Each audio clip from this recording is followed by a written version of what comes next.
Hello, welcome to today's podcast. Today, we're going to explore a core yet deeply challenging topic on the path of spiritual practice.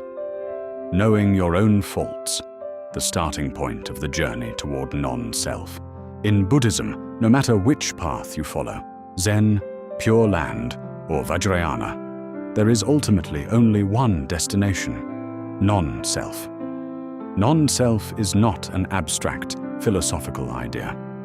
It is a state in which the ego no longer governs your thoughts, emotions, and actions. But take a moment to reflect. If your practice makes your ego grow stronger, more prideful, more comparative, more competitive, then you may already be moving off the path. A true Buddhist community can only be harmonious when everyone is oriented toward non-self. Otherwise, even places meant to be peaceful can become filled with conflict, rivalry, and arrogance. So, where do we begin? The answer is very direct. Begin by recognizing your own faults. The word practice, in its original sense, means to correct. And to correct something, you must first know what is wrong. A mechanic cannot fix a machine without knowing where it is broken. A practitioner is no different. If you cannot see your own faults, then you haven't truly stepped onto the path. You are still drifting with habits, impulses, and the currents of life. But recognizing your own faults is not easy. It requires two essential qualities: courage and wisdom. Courage to face the darker corners of yourself, selfishness, greed, competitiveness, the things we often try to hide. Wisdom to detect subtle faults.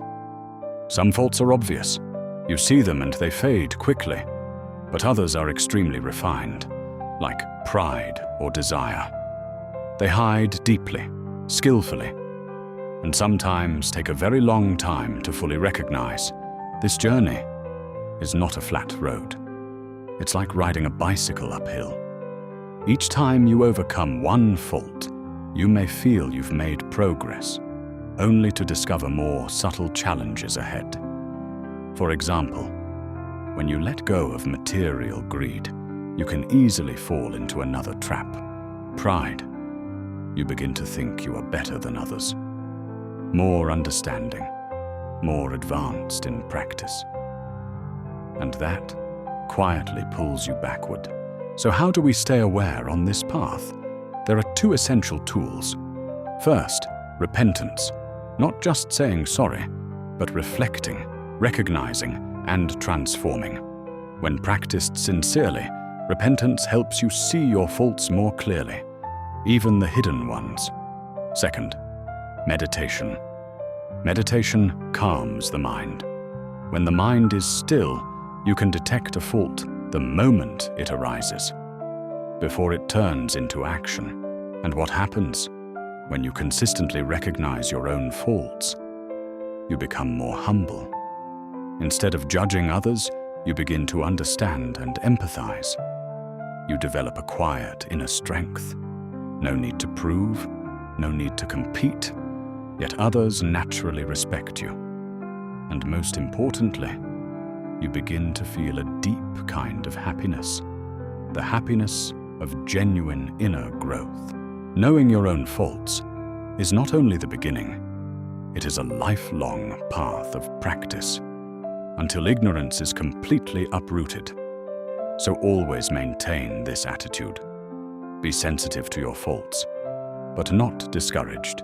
Be strict with yourself, yet peaceful on the journey. Because the moment you stop looking within is the moment you stop progressing or even begin to fall back. Thank you for listening. See you again in the next episode.